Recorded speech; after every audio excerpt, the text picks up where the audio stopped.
always when you make a half square triangle, when you use 2 whole blocks to make 1 half square triangle and you're not using your AccuQuilt, you end up with these little wings, right? And you always have to trim those off. But sometimes the pattern calls for you to take this half square triangle and reduce the size of it down. Now, why would we do that? Well, first of all, when you're putting all of these together, your 1/4 inch seams can get off. Everything can be just a little bit off. This gives you some wiggle room. It's actually a really great thing when you're doing a kit-like pattern, because then you are sure to have the right size block. So I'm going to show you how to reduce this half square triangle down to the right size for this pattern. Let's watch. So to do this, I highly recommend you get a grid block like this. And you are going to go ahead and square up one side. What that means is I'm going to line it up on this line here, and I'm going to make sure these 2 sides of my half square triangle are squared, so they're even with the edge of the triangle if the line is centered.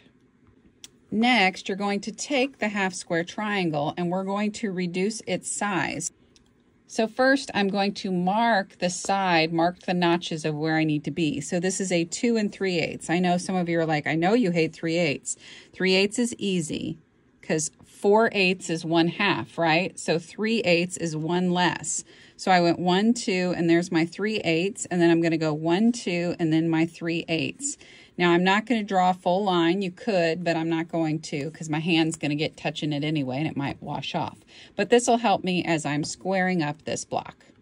Okay, so the first thing I'm going to do is lay my half square triangle underneath my ruler. I'm lining up this center seam line with the line on my cutter board, which may or may not matter, but I like to do it just to keep everything lined up. Next, I'm going to move my block down to where this reveals the rest. Now, there's probably a backwards way to do this. That's what I'm realizing with all my quilty friends, is I do things backwards. But now I've got it, and I'm going to trim off that little bit. Now, if I had my spinny mat, I would just spinny it, but I don't.